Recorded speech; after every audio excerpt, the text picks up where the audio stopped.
बिस्मिल्लाहिर्रहमानिर्रहीम। अस्सलाम वालेकुम। हमारा कोर्स है ID 304 irrigation and drainage practices और आज के लेक्चर में हम लैंड ड्रेनेज को स्टडी करेंगे। ड्रेनेज से मुराद किसी भी जगह पे जो एक्सेस वाटर होता है उसे रिमूव करना है। किसी भी एरिया पे एक्स्ट्रा वाटर है जो कि हमारी ज़रूरत से हट के है, हमने उसे रिमूव करना है। और एक्सेस वाटर से क्या मुराद है? एक्सेस वाटर से मुराद ऐसा वाटर है जो कि सॉइल प्रोफाइल से बाहर निकल रहा है, जो कि सॉइल प्रोफाइल में एक्स्ट्रा है और जिसे कि हमारी जो क्रॉप्स हैं वो उनके इस्तेमाल में नहीं है, उनके लिए वो एक्स्ट्रा है। तो हमें उस वाटर को रिमूव करना है। तो इस चीज़ से मुराद होगा ड्रेनेज। तो इसमें ये चीज़ नहीं आएगी कि वाटर की क्वालिटी कैसी है। चाहे वाटर की क्वालिटी ठीक है, चाहे वो बड़ा आप कह सकते हैं कि अच्छा पानी है, लेकिन अगर वो हमारी ज़रूरत से हट के है, हमारे लिए वो एक्स्ट्रा वाटर है, तो वो हमारे लिए कई किस्म के प्रॉब्लम्स क्रिएट कर सकता है। तो उस पानी का वहाँ से सॉइल प्रोफाइल से और सॉइल सरफेस से बाहर निकालना ज़रूरी है। तो इस चीज़ का नाम है ड्रेनेज। ब्रॉडर टर्म है जिससे मुराद किसी भी एग्रीकल्चर लैंड हो सकती है, म्यूनिसिपल साइट हो सकती है या कोई इंडस्ट्री है। तो उन जगहों का पानी वहाँ से हटाना, वहाँ से एक्स्ट्रा वाटर को बाहर निकालना, ये चीज़ ड्रेनेज कहलाती है।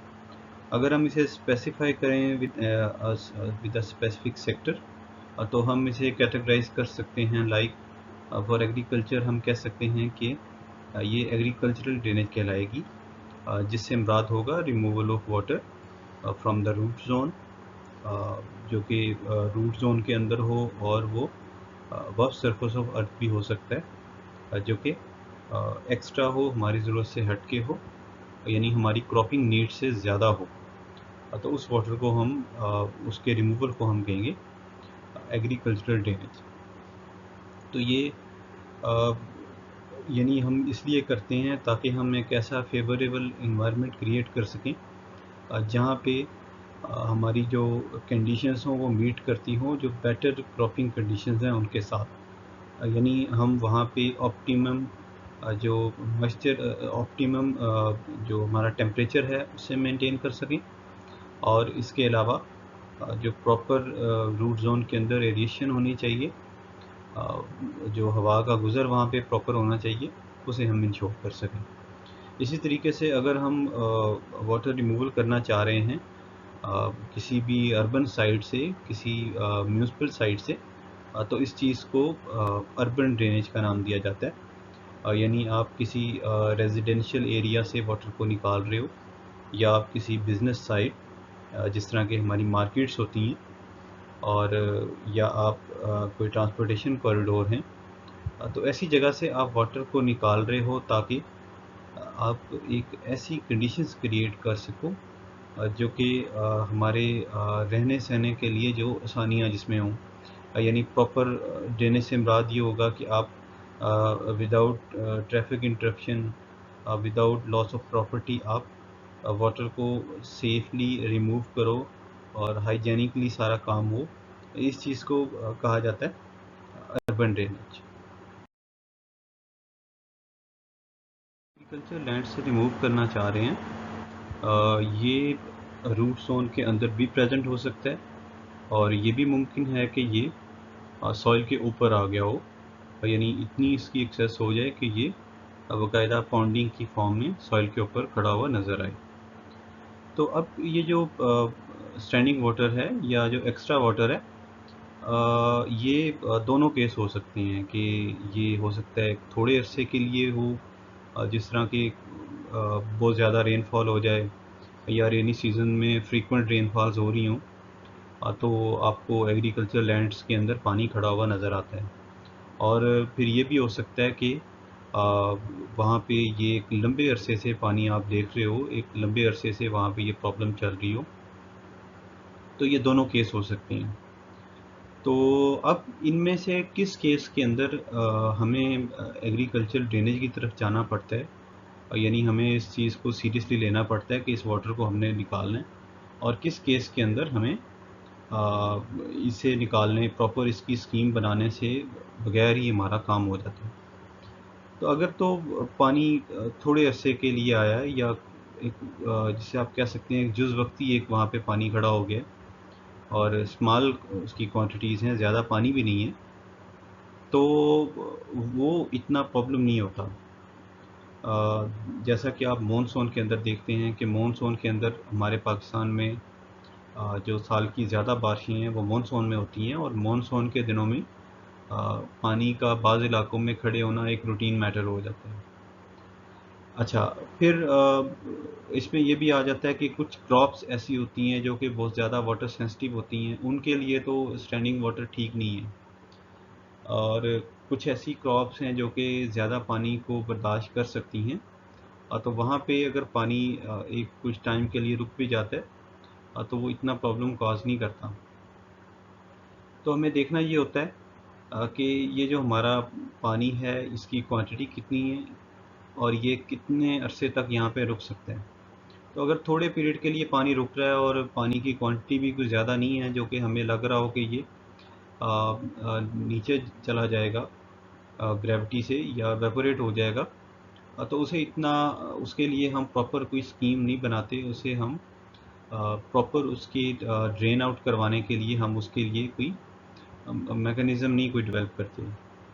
लेकिन अगर आप ये देखें कि पानी की क्वांटिटी ज़्यादा हैं और वो एक लंबे अरसे तक वो क्वांटिटी रुक रही है, तो वो लाज़मी बात है, फिर हार्मफुल होगी क्रॉप्स के लिए, और वहाँ पे फिर हमें एग्रीकल्चरल ड्रेनेज की तरफ जाना पड़ता है और प्रॉपर उसका उसकी एक स्कीम डेवलप करनी पड़ती है। तो जो हमारा ऑब्जेक्टिव होता है वो ये होता है कि हमने इस चीज़ को इंश्योर करना है कि हमारी जो प्रोडक्टिविटी है, जो हमारी यील्ड आनी है, उसके ऊपर कोई फ़र्क ना पड़े। यानी अगर तो प्लांट की जो बर्दाश्त करने की एक लिमिट है, उसके अंदर अंदर अगर एक एक्स्ट्रा वाटर आ रहा है, तो उसके लिए अगर हम निकालने के लिए कोई स्कीम बनाएंगे, तो अल्टीमेटली हमारी कॉस्ट ऑफ प्रोडक्शन पे फ़र्क आएगा। और अगर उसके अंदर एक्स्ट्रा वाटर आ जाता है तो हम हमारा उसे इग्नोर करना ज़रूरी है। और अगर हमें ये लग रहा है कि कुछ क्रॉप जैसे कि वो वाटर सेंसिटिव होती हैं, अगर हमें ये लगता है कि यहाँ पे पानी अगर खड़ा होता है और वो 2 से 3 दिन में भी वो फसल का नुकसान कर सकता है, तो वहाँ पे हमें प्रॉपर एक स्कीम बनानी पड़ती है। वहाँ पे हमें उसे सीरियसली लेना पड़ता है कि हमें इस वाटर को रिमूव करना है। ये ज़ाहिर है इससे आपकी कॉस्ट ऑफ प्रोडक्शन इंक्रीज़ होती है, लेकिन अगर आप उस कॉस्ट को वहाँ पे अगर नहीं लगाएंगे, तो अल्टीमेटली आपकी जो आपकी फसल है वो कोलैप्स कर जाएगी, और आपकी जो आपने इससे पहले जो कॉस्ट लगाई होती है जो आपने क्रॉप की, वो सारी की सारी आपकी विथ प्रॉफिट सारी ज़ाया हो जाती है। जी, नेक्स्ट हम ये देखते हैं कि जो ड्रेनेज वाटर जिसे हम रिमूव करना चाह रहे हैं, उसके सोर्सेज क्या हैं, वो किस किस जगह से आ सकता है हमारी एग्रीकल्चर लैंड के अंदर। तो जो सबसे बड़ा सोर्स होता है जिसकी वजह से सबसे ज़्यादा हमें प्रॉब्लम आती है वाटर को रिमूव करने की, वो होता है कि हमारा जो इरिगेशन का कन्वेंस सिस्टम है, उस कन्वेंस सिस्टम के अंदर जो वाटर के लॉसेस हो रहे हैं, वाटर अ, अ, जो इसे इन्फिल्ट्रेट कर रहा है सॉइल के अंदर, वो सबसे बड़ा सोर्स होता है हमारे वाटर का, ड्रेनेज वाटर का। उसमें ज़ाहिर है डिस्ट्रीब्यूटरियाँ भी आ सकती हैं, और उसमें वाटर कोर्सेज भी आते हैं, उसमें फील्ड चैनल भी आ जाते हैं। यानी ओवरऑल जो हमारा कन्वेंस सिस्टम है, इससे जो हमारा वाटर मूव कर रहा होता है, उसका एक अच्छा खासा हिस्सा नीचे जज़ब होता रहता है ज़मीन के अंदर, और हमारा जो ग्राउंड वाटर होता है वो उस ग्राउंड वाटर को बिल्ड करता रहता है, और अल्टीमेटली वो ग्राउंड वाटर इतना हो जाता है कि हमारे रूट जोन के अंदर आ जाता है, और हमें उसको रिमूव करने की ज़रूरत पेश आ जाती है। तो जो सेकंड सोर्स है वो है हमारा एक सेट्स ऑफ जो एप्लीकेशन है, जो इरिगेशन वाटर की हम एप्लीकेशन करते हैं वो उसकी हम मेयर्ड क्वांटिटीज़ को अप्लाई नहीं करते। नॉर्मली जो हमारे कन्वेंशनल मेथड हैं, जिस तरह के बेसिन और बॉर्डर इरिगेशन है, इनके अंदर जो वाटर अप्लाई हो रहा होता है, वो जो हमारी डिमांड होती है उससे अच्छा खासा ज़्यादा क्वांटिटी में अप्लाई किया जा रहा होता है।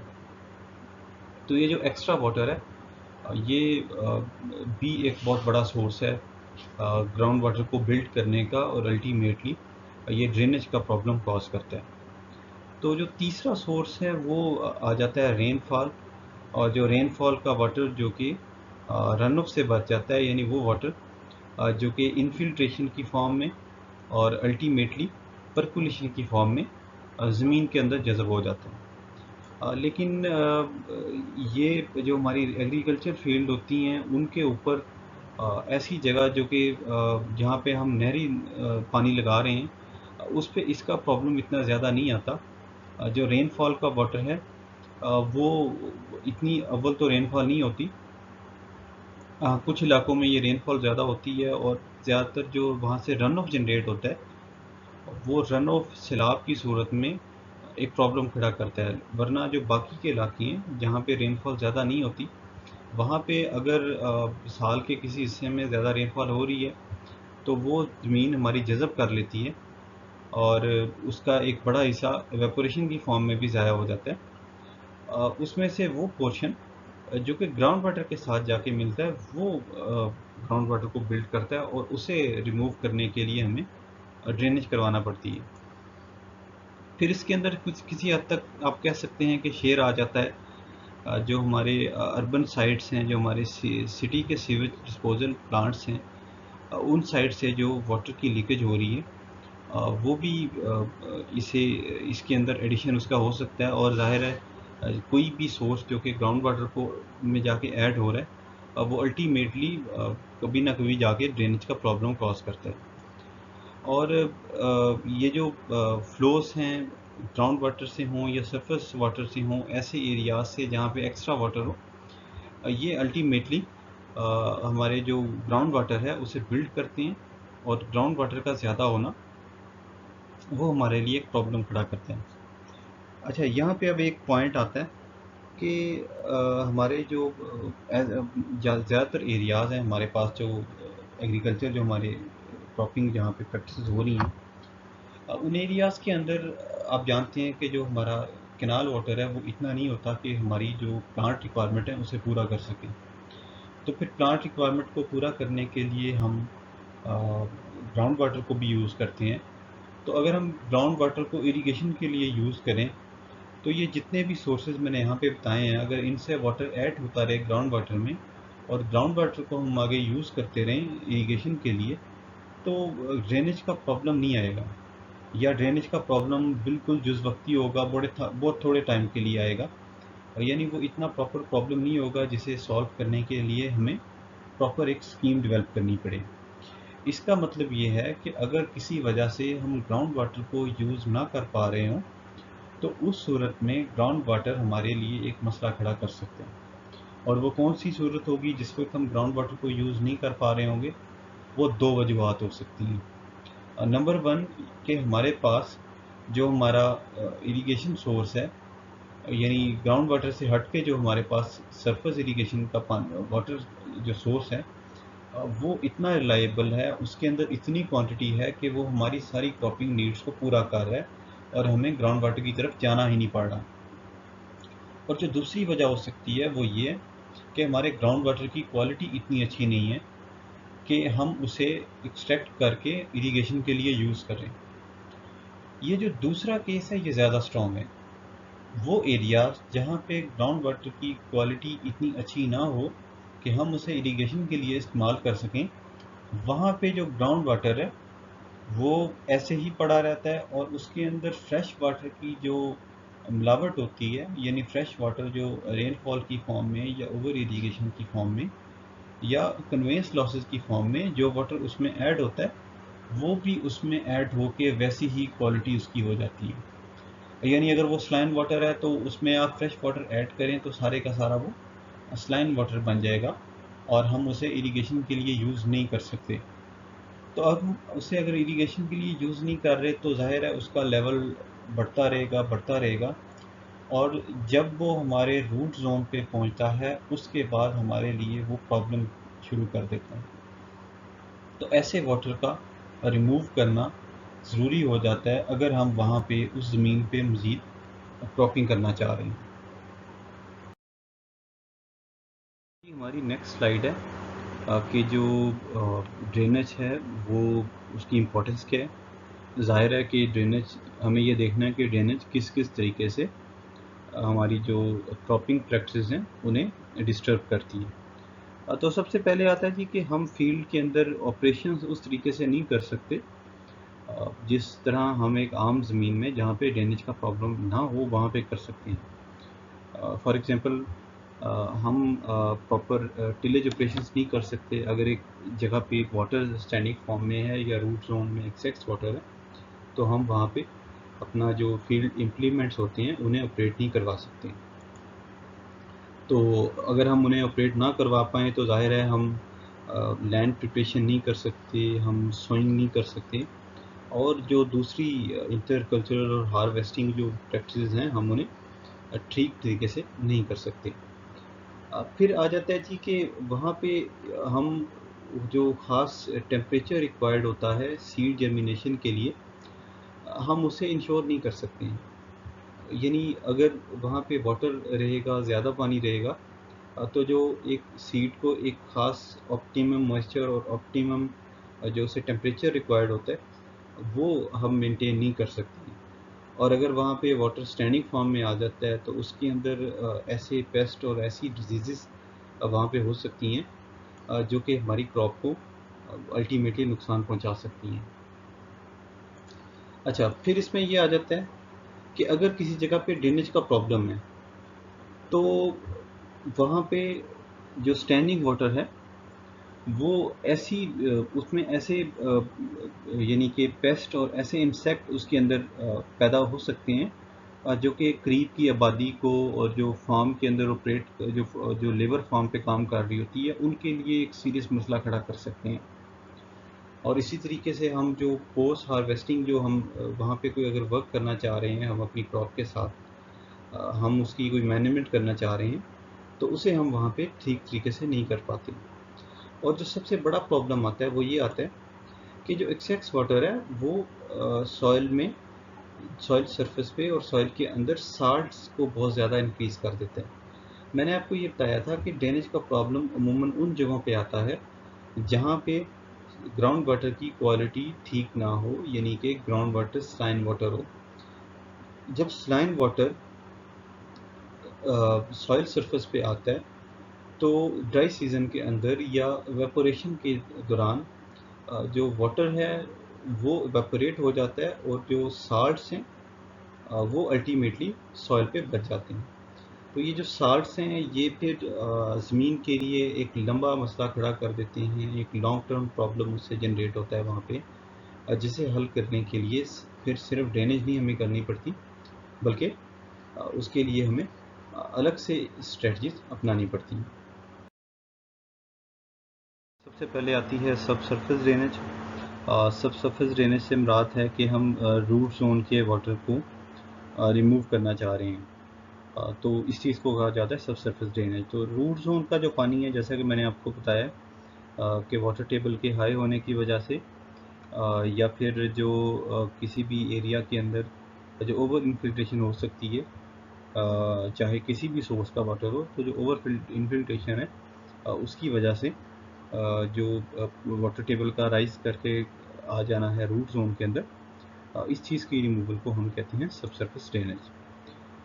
तो जो सब surface drainage ultimately water logging cause करती है और जो हमारे रूट जोन के अंदर जो सैलिनिटी का प्रॉब्लम है उसे क्रिएट करती है।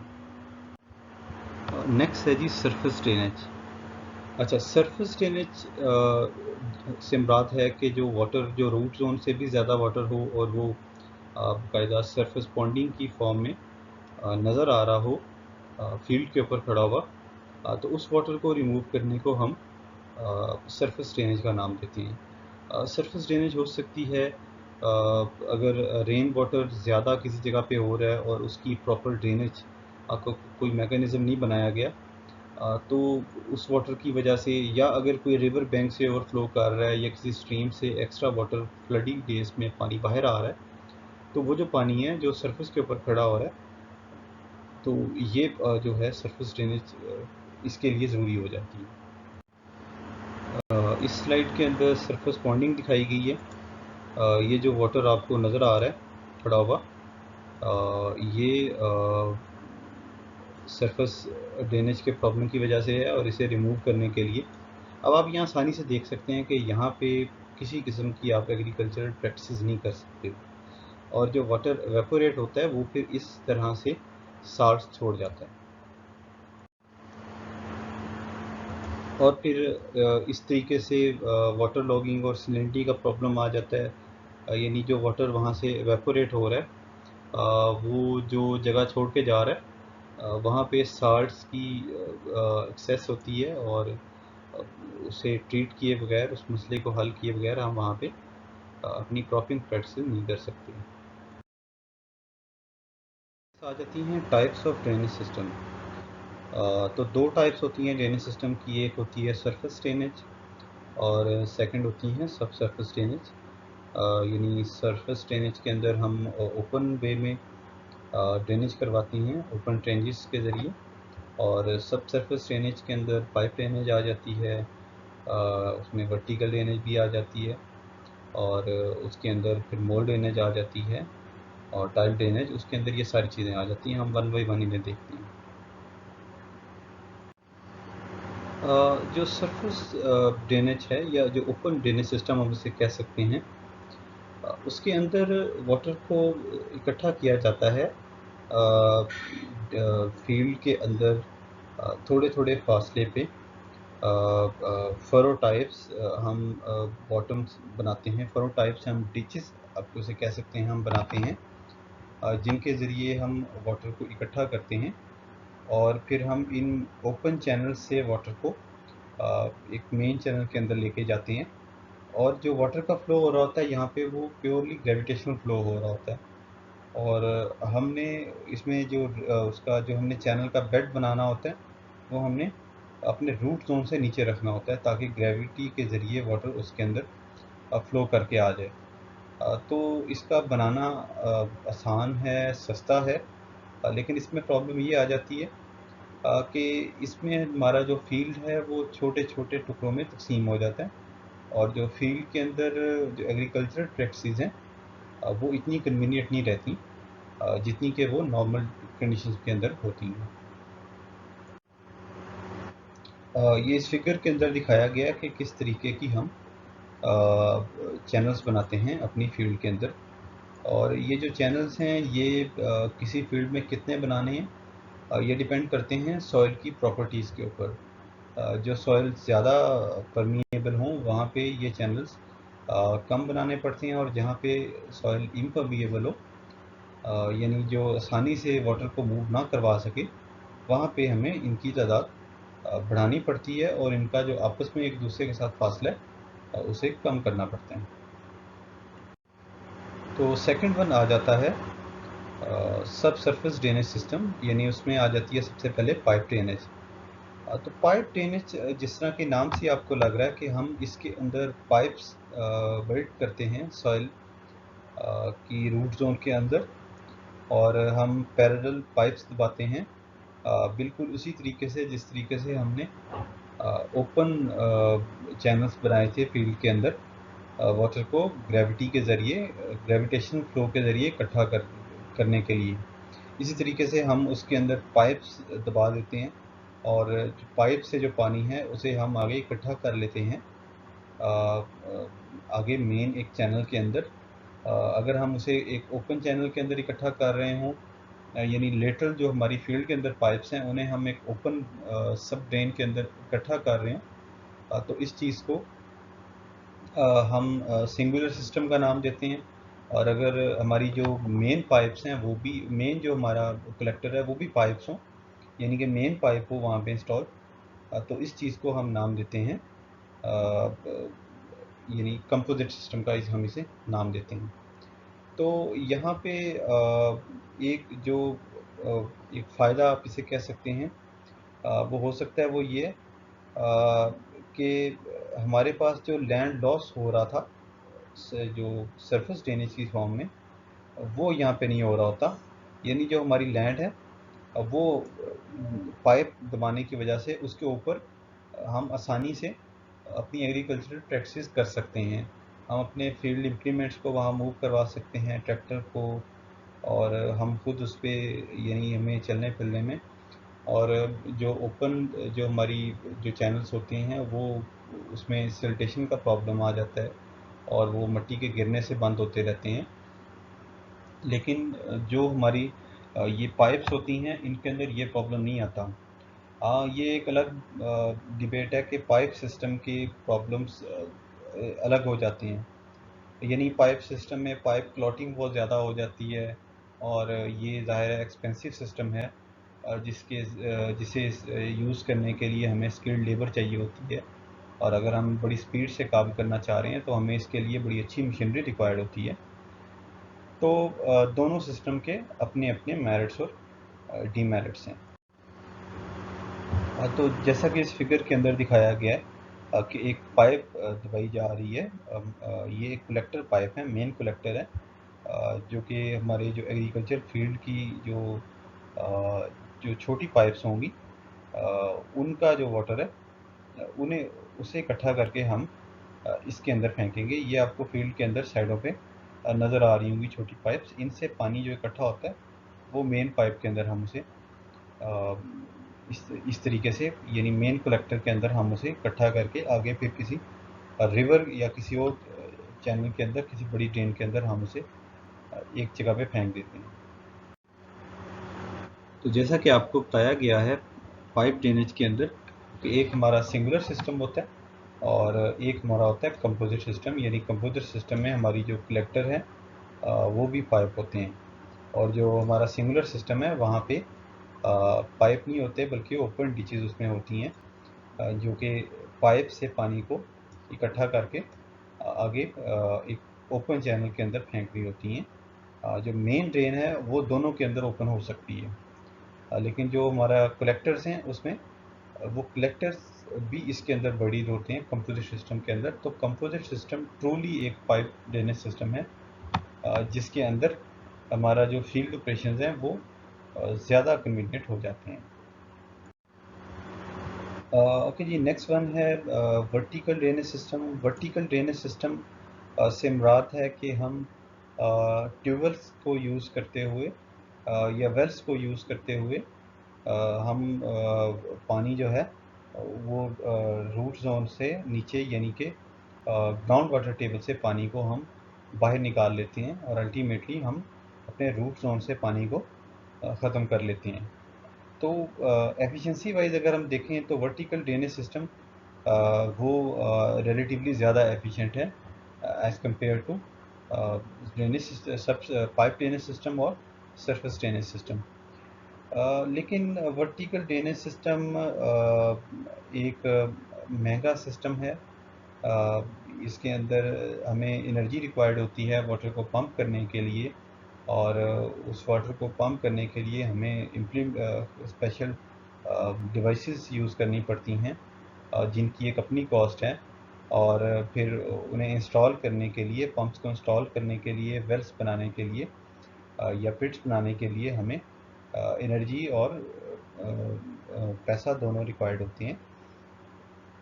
लेकिन इस सिस्टम में हम डायरेक्टली जो हमारी एक्वाफर है वहाँ से हम पानी को निकालते हैं, और ये वर्टिकल ड्रेनेज सिस्टम बनता तभी है अगर हम डायरेक्टली जो हमारी एक्वाफर है जो कि ड्रेनेज फ्लो को ऑब्जॉर्ब कर रही है वहाँ से वाटर को बाहर निकालें, और अल्टीमेटली जो हमारा जो असल प्रॉब्लम है उसे हम वहाँ से सॉल्व करें। ओके जी, नेक्स्ट वन है mould drainage system. Mould drainage एक बड़ा इंटरेस्टिंग सा कॉन्सेप्ट है। यानी हम सॉइल के अंदर एक चैनल्स बनाते हैं, अनलाइन चैनल्स बनाते हैं, बिल्कुल पाइप की शेप के, जो कि बगैर हम किसी सपोर्ट के उन्हें बनाते हैं, और वो हमारे लिए जो रूट जोन का पानी होता है उसे इकट्ठा करके किसी भी मेन कलेक्टर के अंदर ले आते हैं। लेकिन ये पाइप नुमा कैविटीज़ हम किस तरीके से बनाते हैं, इसे बनाने के लिए हम एक प्लो यूज़ करते हैं, उसे मोल्ड प्लो यूज़ कहा जाता है। ये नेक्स्ट फिगर में मैं आपको दिखा रहा हूँ। इस प्लो को हम ऑपरेट करवाते हैं और पैरेलल हम इससे चैनल्स पीछे क्रिएट करते जाते हैं सॉइल के अंदर। अब इसे ऑपरेट करने से जो हमारी ऐसी सॉइल्स जो कि क्लेई सॉइल हों, स्टेबल क्लेई सॉइल हों, वहाँ पे ये इफ़ेक्टिव है। यानी आप इसे मूव करवाएंगे तो ऑटोमेटिकली जो सॉइल है वो पाइप की शेप में एक स्ट्रक्चर डाल लेती है और ये इस काबिल होता है कि ये जो ग्रेविटेशनल फ्लो है उसे इकट्ठा करके मेन किसी भी कलेक्टर की तरफ ले जा सकते हैं। लेकिन ये परमानेंट नहीं होती, आप ये कुछ अरसे के लिए काम कर सकती हैं, तो आपको फिर दोबारा से मोल्ड प्रो को यूज़ करते हुए नई मोल्ड्स बनानी पड़ती हैं। लेकिन ये एक बड़ा सस्ता तरीका है और ये एक ऐसी सॉइल्स जो कि क्लेई सॉइल्स हों वहाँ पे ये एक बड़ा इफ़ेक्टिव वे है वाटर को ड्रेन करवाने का। जैसा कि स्लाइड में दिखाया गया कि हम किस तरीके से मोल्ड प्लो को ऑपरेट करवाते हैं। ये सबसे नीचे वाली फिगर में आपको नज़र आ रहा है। ये वो प्लो है जिसे कि हम किसी ट्रैक्टर के नीचे खींचते हैं, जैसा कि ये इस फिगर में नज़र आ रहा है। और हम पैरेलल इस तरीके से इसे मूव करवाते रहते हैं और अल्टीमेटली इससे जो वाटर है वो इकट्ठा होकर ये किसी मेन कलेक्टर के अंदर आ जाता है।